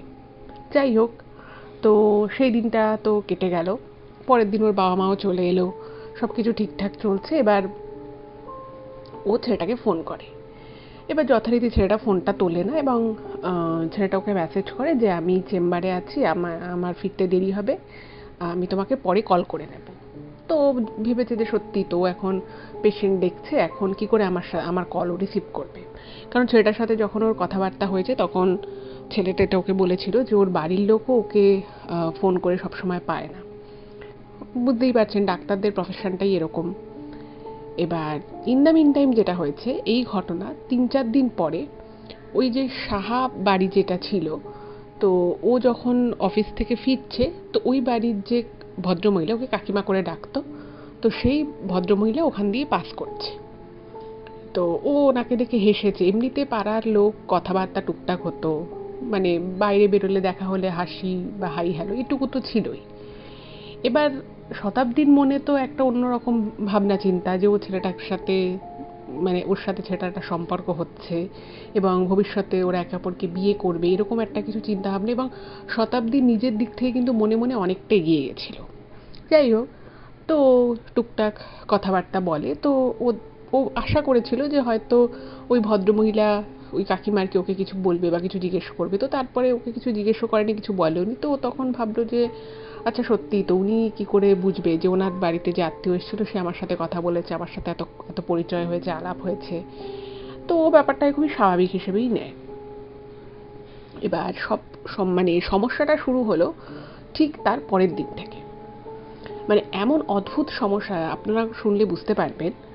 ও রাতের বেলা ঘুমোচ্ছে এবং তার 2 ঘন্টা আগে মতো হবে ছেলেটার সাথে ওর কথা হয়েছে, এবং ছেলেটার সাথে যখন ফোনে কথা হয় খুব সামান্য কথা হয়, মানে জাস্ট একটা দুটো চারটে কথা, আর মেসেজে মাঝে মধ্যে একটু কথাবার্তা হয়। তো কথা হয়েছে এবং তারপরে শুয়ে পড়েছে, ও ঘুমিয়েও গেছে। এবার আমি আপনাকে একটা সিচুয়েশান বলছি যেটা শতাব্দী নিজে লিখেছে। তো সেই সেম সিচুয়েশানটা কিন্তু ওর সাথে হয়েছিল। ও লিখেছে যে ও শুয়ে আছে ওর ঘরেও একা। তো আপনি ধরুন ভালো মতো ঘুমিয়ে আছেন, একদম গভীর ঘুমে আছেন, খুব পিসফুলি আপনি ঘুমোচ্ছেন। আপনার গালে যদি সপাটে কেউ একটা থাপ্পড় মারে, আপনি ঘুমোচ্ছেন সেই অবস্থায়, আপনার মানে ওই থাপ্পড়টা খাওয়ার পরে একটা মানুষের কীরকম রিয়াকশান হতে পারে, ফট করে তার ঘুমটা ভেঙে যেতে পারে, তার গালে একটা প্রচণ্ড ব্যথা সে অনুভব করতে পারে। আর হঠাৎ করে এরকম একটা কিছু ঘটলে মানুষের ব্যথাটা অনেক বেশি লাগে, মানুষ চমকে যায়, বুঝে উঠতে পারে না যে ঘটনাটা অ্যাকচুয়ালি কী ঘটলো। এক্স্যাক্ট সেম জিনিসটা কিন্তু ওর সাথে হলো। ও ঘুমিয়েছিল এবং খুব সজোরে মনে হলো ওর গালে কিছু একটা এসে লাগলো, মানে কেউ কাউকে চড় মারলে, থাপ্পড় মারলে যেরকম লাগে একদম সেরকম। এবং যে মুহূর্তে জিনিসটা ওর সাথে হলো, ও না ধরপড়িয়ে উঠেছে, মানে ও পুরো চমকে গেছে, ভয় পেয়ে গেছে, আর খুব যন্ত্রণা করছে। ওর পুরো গালটা না মনে হচ্ছে যেন মানে লাল হয়ে গেছে এবং খুব গরম হয়ে গেছে, এবং মনে হচ্ছে প্রচণ্ড জোরে লেগেছে। মানে ও প্রথমে ভাবে যে ওর গাল ফাল থেকে মানে রক্ত টক্ত বেরিয়ে গেছে। এবার ও যখন ওরকম ধরপড়িয়ে উঠেছে, ও মানে বুঝতে সেই সময় পেরেছে যে ওর গালে কেউ একটা এরকম করে মারলো, কিন্তু ও জানে যে ওর বাড়িতে ওকে কে মারবে। ওর বাবা মা অন্য ঘরে ঘুমোচ্ছে, আর ওর বাবা মা ছোটোবেলাতেও কোনোদিনও ওর গায়ে সেভাবে হাত তোলেনি। তো সেমতাবস্থায় ওর ঘরে ও একা শুয়ে আছে, ওকে কে এসে চটটা মারবে?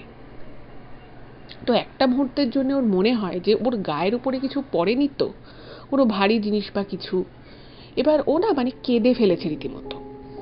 এবার যেহেতু ওর ঘরে জোরে ফ্যান চলছিল, ফলে ওর কান্নার আওয়াজটা সেভাবে ওর বাবা মা পায়নি। তাদের ঘরেরও দরজা বন্ধ, ওর ঘরেরও দরজা বন্ধ। এইবারে ওর প্রচণ্ড মানে একদম মানে খারাপ লাগছে, এবং ও বুঝতে পারছে না যে অ্যাকচুয়ালি ওর সাথে কী ঘটনাটা ঘটলো। যাই হোক, ও ঘরের ভিতরে তন্ন তন্ন করে দেখছে কিছু পড়েছে কিনা, কিছু ওর গায়ে লেগে পড়লো কিনা। ও কিছুই দেখতে পাচ্ছে না, কিছু দেখতে পাওয়ার কথাও নয়। তো যখন আয়না দিয়ে নিজের মুখটা দেখছে, তখন দেখছে যে ওর গালটা রীতিমতো একটু ফুলেও গেছে, লাল হয়ে গেছে, আর রীতিমতো আঙুলের দাগ হয়ে গেছে।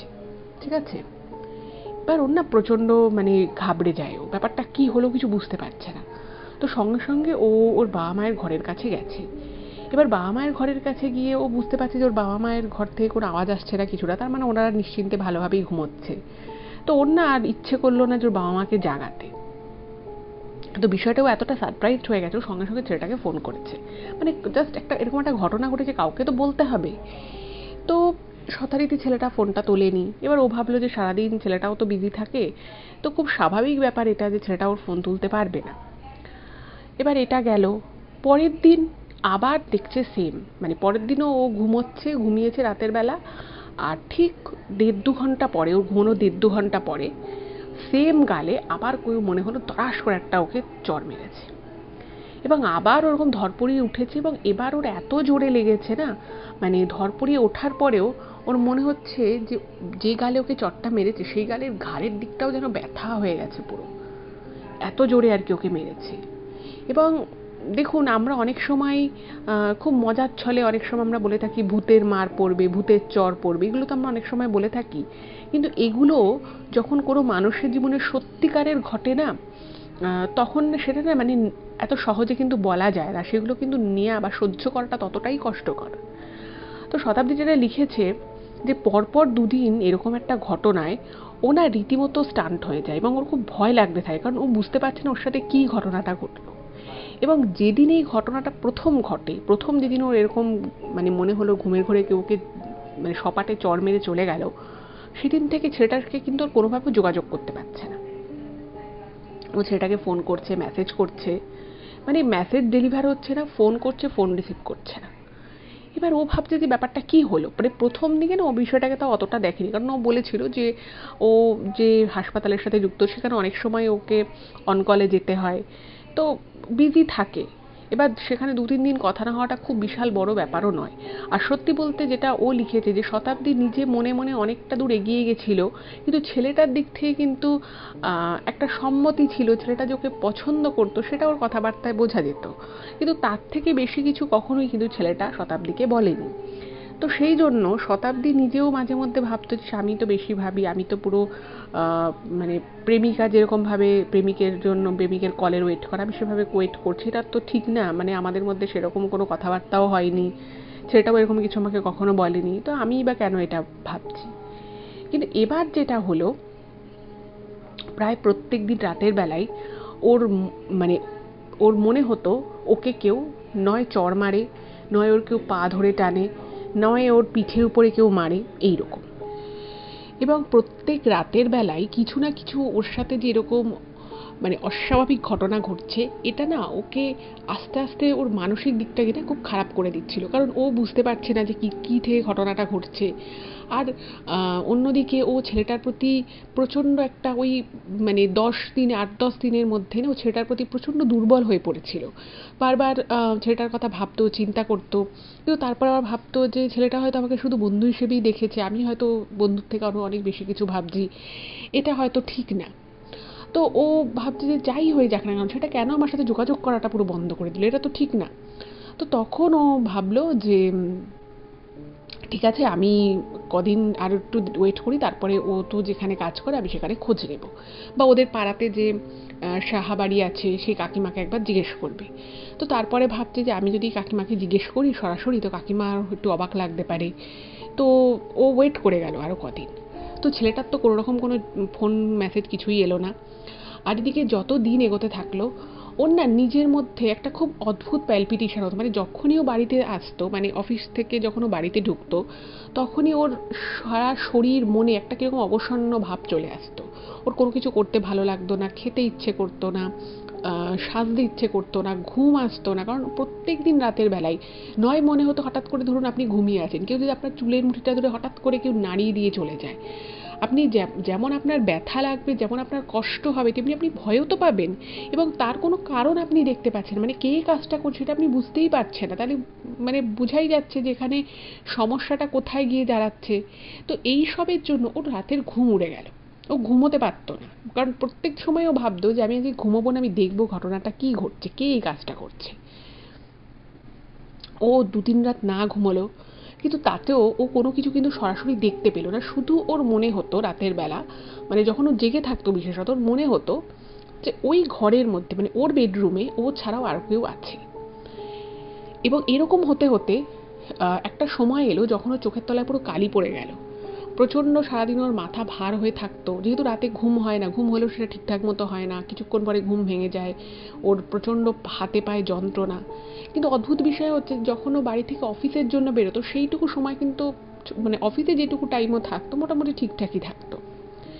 এবার আস্তে আস্তে সেটা ওর শরীরের উপরে প্রভাব ফেলছে, ও আস্তে আস্তে রোগা হয়ে গেল, চুল চোখ মুখ উস্কো খুস্কো থাকতো। তো অফিসে একদিন ওকে অফিসেরই একজন আর কি জিজ্ঞেস করে যে কী ব্যাপার, তোর এরকম অবস্থা কেন? তো ওর সাথে একটু ভালো বন্ধুত্ব মতো ছিল, যদিও অফিসে ও কাজ নিয়ে বেশি ব্যস্ত থাকতো। আর যেহেতু এই অফিসে ও খুব রিসেন্টলি জয়েন করেছিল, তো আস্তে আস্তে ওই মেয়েটির সাথে, সেই মেয়েটি ওর সিনিয়র, তার সাথে একটু আর কি ভালো সম্পর্ক হয়। তো ও তখন সমস্ত কথাগুলো ওই মেয়েটিকে বলে। তো তখন ওই মেয়েটি বলছে যে তাহলে তোর সাথে যখন ছেলেটার যোগাযোগ হচ্ছে না, মানে এই যে ওর সাথে এই ঘটনাগুলো যে ঘটে রাতের বেলা সেগুলো কিন্তু ও বলেনি, জাস্ট এইগুলো বলেছে।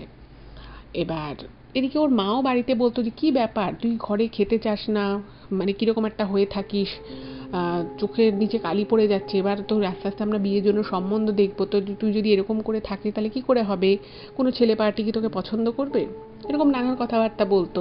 এবং ও যে ছেলেটার কথা বাড়িতে বলবে সেটাও বলতে পারতো না।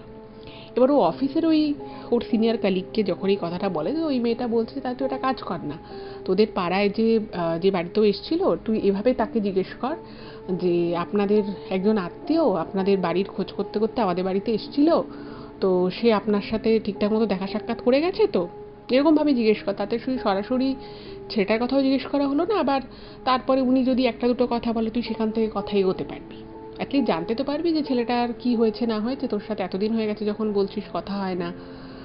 তো ও ভাবলো হ্যাঁ এটা তো করা যেতে পারে, সরাসরি জিজ্ঞেস করতে হয়তো পারবো না, কিন্তু এভাবে জিজ্ঞেস করাই যেতে পারে। সত্যিই তো ছেলেটা আমার কাছে ঠিকানা জানতে এসেছিলো। এবার ও কী করলো, ওই বাড়ির কাকিমার সাথে আরেকদিন দেখা হয়েছে। তো ও তখন শতাব্দী কায়দা করে কাকিমাকে বলেছে যে এরকম আপনাদের বাড়ির একজন আত্মীয় একটি ছেলে আমাদের বাড়িতে এসেছিলো এরকম ঠিকানা জিজ্ঞেস করতে, সে ঠিকঠাক মতো আপনাদের বাড়িটা খুঁজে পেয়েছে তো। এবার এই কথাটা শুনে ওই কাকিমার যে রিয়াকশানটাও পায় সেটা ও সেরকম কোনো রিয়াকশানও পাবে বলে কিন্তু ভাবেনি। ওই কাকিমা তখন বলছে যে তুমি কার কথা বলছো? বলছে এই যে একটা ছেলে এই যে বেশ অনেক দিন আগে এসেছিলো, প্রায় 2 মাস আগে। তো সেই ছেলেটা আপনাদেরই আত্মীয় হয়তো, মানে একদিন ভেবেছিলাম যে আপনাকে জিজ্ঞেস করবো আপনাদের কীরকম আত্মীয়, এর আগে তো আপনাদের এখানে দেখিনি। এবার শতাব্দী ওই কাকিমাকে অনেক রকমভাবে জিনিসটা জিজ্ঞেস করলো, প্রশ্ন করলো যে ঠিক আছে আপনি হয়তো বাড়িতে ছিলেন না, আপনাদের বাড়িতে অন্য কেউ হয়তো দেখেছে, আপনাদের বাড়িতে তো এক রাত ছিল। তখন বলছে তুমি কার কথা বলছো, আমাদের বাড়িতে তো এরকম কোনো আত্মীয় মানে 4-5 মাসে আসেনি। আর তুমি যেরকম মানে কাকিমা শুনে আর কি বলছে যে কিরকম দেখতে ছেলেটাকে, কোন আত্মীয়। তখন বলছে না আমাদের বাড়িতে তো এরকম কোনো আত্মীয় আসেনি। শতাব্দী ভালোভাবে বলছে আরো যে এরকম দেখতে ছেলেটা ডাক্তার। বলছে না আমাদের এরকম কোনো আত্মীয় নেই, আর তুমি বলছো সেটা হয়তো অন্য কোনো বাড়ি হবে, আমাদের বাড়িতে আসেনি। এবার এগুলো শুনে না ও মানে প্রচন্ড চমকে গেছে যে কি ব্যাপার হলো। আমি তো মানে ওই বাড়িটার কথাই ও বলেছিল, আমাকে বলল। এবার আরো মজার বিষয় হচ্ছে যে ছেলেটা যখন ওই চিরকুটটা দেখিয়েছিল, ও ছেলেটাকে দেখতে এত বেশি মানে মানে এত বেশি ছেলেটাকে দেখতেও সময় কাটিয়ে দিয়েছে, ওর নামটাও ঠিকমতো পারে, শুধু সারনেমটাও মনে ছিল সাহা। এবার ও ভাবছে তাহলে কি অন্য কোনো বাড়ি, কিন্তু ছেলেটা তো আমাকে বললো হ্যাঁ আমি এই বাড়িতে রাতে ছিলাম আমার আত্মীয়র বাড়িতে, এখন আমি বাড়ি যাচ্ছি, তাতে সেটাও তো তাহলে বলতে পারতো। আর ও তখন ওই কাকিমাকে জিজ্ঞেস করতে যাচ্ছে আপনাদের ওদিকে কি আর কোনো সাহা সার নেমে আর কোনো বাড়ি আছে। তখন উনি বলছেন না আমি তো জানি নেই। এবার ওর মনে বইয়ের ভিতরে ধরাস করে উঠলো যে তাহলে ছেলেটা আমাকে মিথ্যে কথা বললো। এবার ও তখন ওইখানে তো নিজেকে সামলে নিয়েছে, নিয়ে ও চলে এসেছে। এবার ও ভাবছে যে ব্যাপারটা হলোটা কি। আচ্ছা এবার এদিকে আর একটা নতুন সমস্যা ওর সাথে হওয়া শুরু হলো। তো নতুন সমস্যাটা হচ্ছে যে খুব ছোট ছোট কারণে ওর আর্থিক ক্ষতি হওয়া শুরু হলো। মানে হয়তো ও কোনো জায়গা থেকে কিছু একটা কিনছে, সেখান থেকে হয়তো ব্যালেন্সেও কিছু একটা টাকা পেয়েছে, হঠাৎ করে দেখছে যে সেই টাকাটার গায়ে বিশাল বড় একটা ধাব্বা লাগা, কোনো একটা রং লাগা। এবার ও যখন সেই টাকাটা অন্য কোথাও চালাতে যাচ্ছে সেই টাকাটা চলছে না। ও বাসে করে অফিস যাচ্ছে, ওর হঠাৎ করে পিক পকেট হয়ে গেল, টাকা চোট হয়ে গেল। এরকম করে ছোট ছোট করে বেশ 6 থেকে 7 বার 3 মাসের মধ্যে ওর কিন্তু টাকা নষ্ট হলো। এবং রাতের বেলা এই যে ওর উপদ্রব, মাঝে মধ্যে কেউ মনে তোকে চড় মারছে, মাঝে মধ্যে মনে তোর পিঠের মধ্যে কেউ একটা সজোরে মেরে চলে গেল, চুলের মুঠি ধরে কেউ টানছে, এই জিনিসগুলো কিন্তু মানে আগে যদি সপ্তাহে 3 বার হতো 2 বার হতো, এখন প্রায় প্রতিদিন হওয়া শুরু হলো। মানে কিছু না কিছু তো প্রতিদিন হতো, কিন্তু এইগুলো এই মারধরের ব্যাপারটা কিন্তু সপ্তাহে হয়তো 2 দিন হতো। ও বুঝতে পারতো যে ওর ঘরের মধ্যে ও ছাড়া আর কেউ আছে, কিন্তু যা হয় না মানুষ অনেক সময় হয়তো আর কিছু বুঝতে পারে, কিন্তু সবারই মনে একটা প্রথমে প্রশ্ন জাগে যে এগুলো আবার সত্যি সত্যি হয় নাকি, এগুলো তো আমরা গল্প কথায় শুনি। ও কিন্তু এতদিন এগুলোকে ইগনোর করার চেষ্টা করছিল, কিন্তু এবার না ও মানসিক দিক থেকে খুব ভেঙে পড়েছে, কারণ ছেলেটার সাথে ওর কথা হচ্ছে না। এবং ও যেটা জানতো এতদিন জেনে এসেছে যে ওই ওদেরই পাড়া সেই সাহাবাড়িরও আত্মীয়, কিন্তু সেই কাকিমা পরিষ্কার বলে দিয়েছে যে ওদের এরকম কোনো আত্মীয় নেই। এবং ও ওইদিকে খোঁজ খবরও করেছে যে ওদিকে আর কোনো সাহাবাড়ি আছে কিনা যাদের সারনেম সাহা, কিন্তু ও দেখে ও খোঁজ খবর করে জানে যে না আর কোনো সাহা বলে কেউ থাকে না। এবার ঘটনাটা হচ্ছে যে এবারও বুঝতে পারছে যে ছেলেটা তার মানে ওকে মিথ্যে কথা বলেছে। এবার এদিকে ছেলেটাকে প্রচুর প্রচুর মেসেজ করছে, মেসেজ কোনোভাবে ডেলিভার হচ্ছে না, আর ফোন যে করছে ওর ফোনটাও মাঝে মধ্যেই সুইচ অফ আসছে। এবার ওর সন্দেহটা আরও তীব্র হয়, এবং ও তখন ওই অফিসের যে কালিগ, যে ওর সিনিয়র যে যিনি ছিল, সেই মেয়েটিকে সমস্ত কথা বলে। তো মেয়েটা শুনে বলছে যে মানে মেয়েটারা তখন অতটা বুঝতে পারেনি। ও বলছে যে তুমি তো তোমার দিক থেকে অনেকটা বেশি ভেবে ফেলেছো, হয়তো হতে পারে ছেলেটার দিক থেকে হয়তো বিষয়টা অতটাও সিরিয়াস নয় তুমি যেরকম ভাবে দেখছো বিষয়টাকে। আর মিথ্যে কথা কেন সে তোমাকে বলল এটা একটা ভাবার বিষয়, কেন ও তোমাকে ওই বাড়িরই সম্পর্কে মিথ্যে কথা বলল।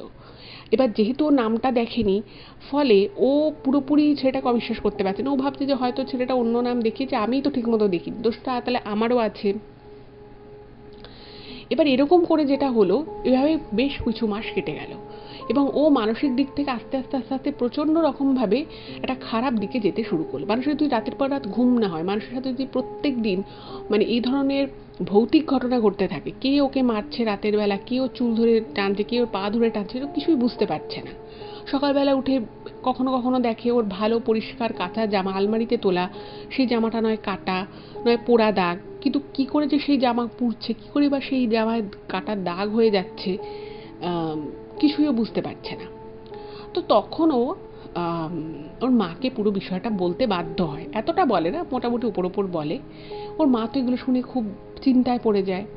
তো ওর মা তখন বলল যে না তোর বিয়ের ব্যবস্থা করি। এবার বিভিন্ন জায়গায় সম্বন্ধ দেখা শুরু হলো, এবং ততদিনে 1 বছর হয়ে গেছে পুরো ওই ঘটনাটা, 2019 সাল তখন। চারিদিকে সম্বন্ধ দেখা শুরু হয়েছে, ওকে দেখতে শুনতে ভালো, এডুকেশন ভালো। অদ্ভুত বিষয় হচ্ছে যে কোনো জায়গা থেকে ওর না মানে যখন ও কলেজে পড়তো বা পরে যখন ইউনিভার্সিটিতে পড়তো সেই সময় ইভেন ও চাকরির যখন শুরু করে, চাকরি জীবন যখন জাস্ট শুরু করে সেই সময় ওর কিন্তু প্রচুর সম্বন্ধ আসতো। আস্তে আস্তে যখন ওরা সম্বন্ধ দেখা শুরু করলো দেখছে যে কোনো সম্বন্ধ নিজে থেকে তো আসছেই না, যে সম্বন্ধগুলো ওরা তৈরি করার চেষ্টা করছে কোনো না কোনোভাবে সম্বন্ধ কেটে যাচ্ছে, ভেঙে যাচ্ছে। এবার স্বাভাবিকভাবেই মানুষের জীবনে যখন এরকম ঘটনা ঘটে মানুষ তখন এক্সপার্ট লোকেদের কাছে যায়, মনে করে যে সেখানে গেলে হয়তো আমরা কোনো সমাধান পাবো। তো সেখানে গিয়ে ওর বিয়ের জন্য যখন ওর জন্মছক বা সব যখন দেখানো হচ্ছে তো তখন তারা বলছে যে না, বিয়েতে তো কোনো বাধা থাকার কথা নয়, কিন্তু বাধা আসছে। তো এভাবে যখন আস্তে আস্তে আস্তে আস্তে সময় এগিয়ে যায় এবং ও মানসিক দিক থেকে প্রচণ্ড ভেঙে যায়, ওর অফিস করতে ভালো লাগতো না, খেতে ভালো লাগতো না, শুতে পারতো না, আস্তে আস্তে ওর শারীরিক দিকটাও কিন্তু ডিটোরিয়েট করতে থাকে। তো তখন ওদের ওই যে ওর অফিস কলিগ যে দিদি ছিল তিনি ওকে একটা জায়গায় নিয়ে যায়। তো সেই ভদ্রলোক তিনি ত্রিপুরায় থাকে, কিন্তু ত্রিপুরা থেকে উনি কলকাতার একটা আশ্রমে আসেন। উনি কিন্তু সে অর্থে কোনো অ্যাস্ট্রোলজার বা এই ধরনের কাজগুলো করেন, প্রফেশনালি করেন তা কিন্তু উনি জাস্ট পূজারি একজন, এবং ওনার কিন্তু আলাদা নিজস্ব প্রফেশন আছে, উনি একজন সরকারি চাকরি করে, কিন্তু তাও ওনার এইসবের প্রতি একটা ইন্টারেস্ট আছে। তো সেই জন্য উনি ওখান থেকে এসেছিলেন। তো এই কালি ওকে নিয়ে যায়। তো নিয়ে যাওয়ার পরে মানে দেখুন, মানে আমি শুধু ভাবি যে সমস্ত মানুষের মধ্যে সত্যিকারের ক্ষমতা থাকে না তারা সত্যিই প্রচণ্ড ক্ষমতাশালী হয়।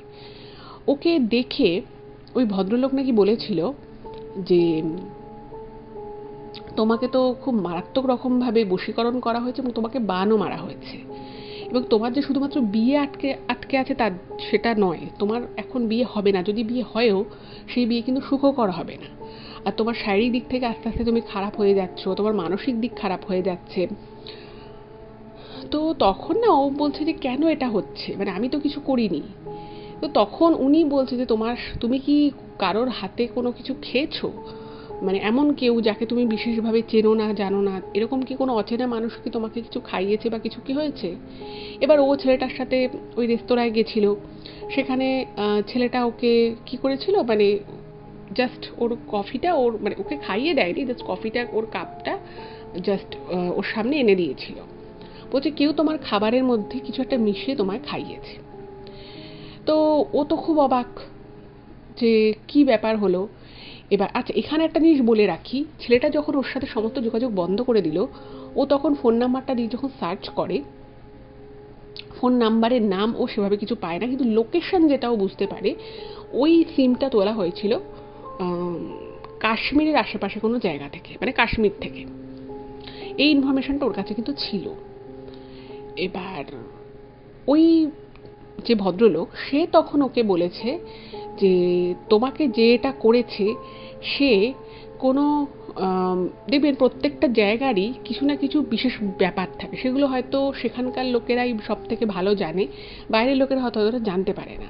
দেখুন কাশ্মীরে আমরা ভূস্বর্গ কাশ্মীরে যাই সেখানকার প্রাকৃতিক সৌন্দর্য দেখার জন্য, কিন্তু এই প্রাকৃতিক সৌন্দর্য ছাড়াও কিন্তু ওখানকার কিছু এমন জিনিস আছে যেগুলো সম্পর্কে আমরা কেউই বিশেষভাবে জানি না। সেটা হচ্ছে যে কাশ্মীরের কিছু প্রজাতির মানুষ তারা কিন্তু এমন ধরনের কিছু জাদুবিদ্যা জানে যার মাধ্যমে কোনো মানুষের তারা কিন্তু চাইলে ক্ষতিও করতে পারে, ভালো তো পারে কিন্তু ক্ষতি করতে পারে, এবং সেটা খুব ইজিলিই করতে পারে। ওকে তখন বলে যে তোমরা কি কখনো কাশ্মীর গেছিলে? এবার বিষয়টা হচ্ছে যে ওরা 2017 সালে কাশ্মীর ট্যুরে গেছিল। এবার বলছে যে তাহলে ওখানে কি কিছু এমন কোনো ঘটনা ঘটেছিল যে ঘটনাটা থেকে তোমার মনে হতে পারে যে তোমার কেউ ক্ষতি করতে পারে? এবার যথারীতি ও বলেছে না আমরা ঘুরতে গেছিলাম, ভালো ঘুরেছি। তো ওই ভদ্রলোক বলছে ভালো করে মনে করো। তো ও যখন একটু ভালো করে চিন্তা করে তখন ওর একটা বিষয় মনে আসে, সেটা হচ্ছে যে কাশ্মীরে ওরা যখন ট্যুরে যায় তো একজন শাল বিক্রেতা ওদেরকে একটা শাল অনেক টাকায় প্রায় 12,000 টাকায় বিক্রি করে। এবার 12,000 টাকায় বিক্রি করার পরে ওরা যখন ওখান দিয়ে আবার ঘুরে আসছে তো তখন বুঝতে পারেনি, তো তখন দেখছে যে ওই সেম শাল বিক্রেতাটা সেম শালটা অন্য একজনকে 2,000 টাকায় বিক্রি করছে। এবার ওদেরকে তো তার আগে অনেক গল্প দিয়েছে শালটা সম্পর্কে, এবার ওরা দেখছে 2,000 টাকায় দিয়েছে, সেম শাল, কোনো কোয়ালিটির পার্থক্য নেই, কিচ্ছু নেই। তো ওখানে ওরা যায় এবং সেখানে গিয়ে শতাব্দী প্রচুর কথা বলে, এবং স্বাভাবিকভাবেই প্রতিটি মানুষেরই কষ্টার্জিত রোজগারের টাকা যদি এদিক ওদিক হয় সবাই কথা বলবে। এবং ওই ভদ্রলোক, যে কাশ্মীরি লোক, যে ব্যবসায়ীটা ছিল, সে মানে ওকে তার মানে কিছুক্ষণ হিন্দিতে কনভারসেশন করার পরে সে ওদের ওখানকার লোকাল ভাষাকে অনেক উল্টোপাল্টা কথা বলতে থাকে। ও সেগুলোর নাম জানে না, কি মিনিং জানে না, বাট ও বুঝতে পারে যে ওকে খুব খারাপ খারাপ কিছু কথা বলছে। তো তারপরে ওখানে ঝামেলা প্রচুর হয় এবং লোকজন জড়ো হয়ে যায় বলে লোকটা 10,000 টাকা ফেরত দিতে বাধ্য হয়। কিন্তু তারপরে লোকটা থেকে অনেক রকম কথা বলে, যেটা থেকে ওর হাবে ভাবে বুঝতে পারে যে লোকটা হয় দেখে নেবো, পরে দেখবো কি হয়, এরকম একটা কিছু বলেছিল। কিন্তু ও তখন ওসব পাত্তা দেয় না, চলে আসে। এইবারে ওই ত্রিপুরার যে ভদ্রলোক, সে বলেছে যে এই জাদুবিদ্যা কাশ্মীরে বসে করা হয়েছে এবং এই প্রজাতির মানুষেরা যে যে যে জাতীয় শক্তি নিয়ে কাজ করে, এটা কিন্তু খুব পাওয়ারফুল শক্তি এবং এরা সম্মোহন করতে পারে খুব ভালো মানুষকে।